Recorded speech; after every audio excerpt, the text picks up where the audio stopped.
Unataka kusema sasa hakuna kitu President Ruto amefanya? Wewe amekufanyia nini? Ameleta SHA na affordable housing. Okay, mimi inakusaidia nini? Kuna wenye inasaidia? Wewe hauna nyumba kwenu? Uko na nyumba kwenu? Niko na nyumba kwenu. Na affordable housing ya nini? Ya wenye labda hawana nyumba. Sasa mimi niko na nyumba, sitaki nyumba. Wewe uko na nyumba, utaki nyumba. Tuseme labda hao vijana wenye songa hivi. Tuseme labda vijana wenye labda wazazi wao walikufa akashinda na life.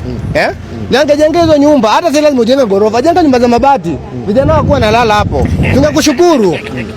Tuseme Ruto amefanya kazi. Lakini wewe chukua pesa mingi, wewe bora ukuje ulishe wabunge wa impeach Gachagua. Uchukue pesa upewe sijui nani impeach mtu fulani. Wewe kazi yako iendelee poa. Uendelee kusifika. Mbona Trump na Ruto waendani? Vitu vingine hatufai kuongelea bana. Vitu vingine tutumie macho kuona. Hautafinyiliwa na unaona. Na sasa venye kumekuwa na handshake ya Ruto na Raila, uone sasa mambo itakuwa sawa sawa. Mambo itakuwa sawa wapi? Juu sasa wameshikana wote. Sasa unajua Raila alikuwa na maono yake na Ruto alikuwa na maono yake. Sasa wameshikana, wenye wote walikuwa wanapigana. Kwa hivyo manifesto za Raila na za Ruto sasa zitatimizwa. Sasa wewe itakusimamizia nini? Niwe nauliza kama itaweza kutimika sasa, sababu itatimika. Wewe una support hivyo. Raila amekuwa na uhuru, si ndio? Raila alikuwa na uhuru last 5 years, si ndio? Si first.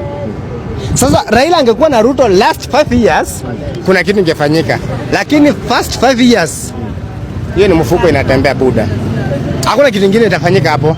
Hapo ni kulishwa tu vizuri, ashibe, aache vijana tunakufa kwa sababu ya Raila Amolo Odinga. Tunaenda tunapigwa hapa matia gas kwa sababu yake, lakini yeye bora ashibishwe, hana shida. Wacha tuumie kwa sababu ya Raila. Wacha tukufe. Bado mnamfuata?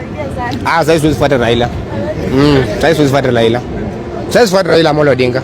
Acha nifanye kazi nyingine. Kama ni siasa na Raila, acha Wajakoya ni Muluya, naweza support. So wewe labda tu support kabila yako. Hata afadhali support kabila yangu ama Rigathi ndio huyo. Ndio kwa anasema tu vitu ya ukweli.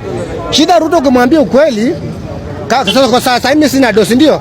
Najua nitauawa kwa sina do. Lakini wewe unasema ukweli na kwa government unafanyia ile kitu. Wanakuimpeach. Wanakuimpeach tu safi. Kwa sasa mimi sasa sina do. Hata mimi nikiuawa simtanichangia 500 nifikishwe Bungoma. Mimi sina shida.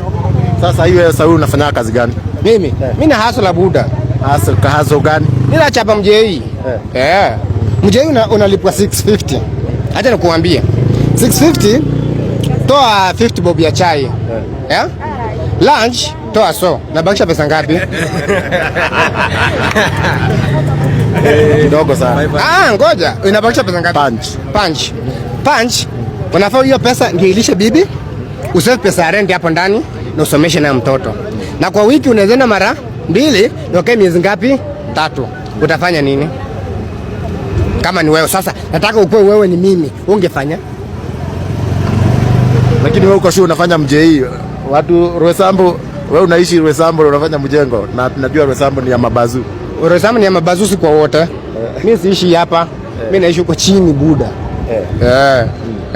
Ama ni kuenda kuosha keja yangu. Na kama unataka kuamini, uone tu za mjengo. Kwanza mimi sija qualify kuwa fundi. Mimi ni fundi mkono bado. Na najenga hapa chini zima man ukienda hivi chini. Ukitaka tuende hadi hapo ni kuosha nyumba tunajenga. Buda tunaumia. Si ati nini? Hata unatoka kwa nyumba sasa inabidi ujinyime lunch.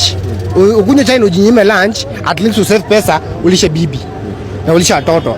Na ulishe bibi na watoto na usave pesa rent na ufanye pesa gani? Pesa yenye unaweza lipa shule.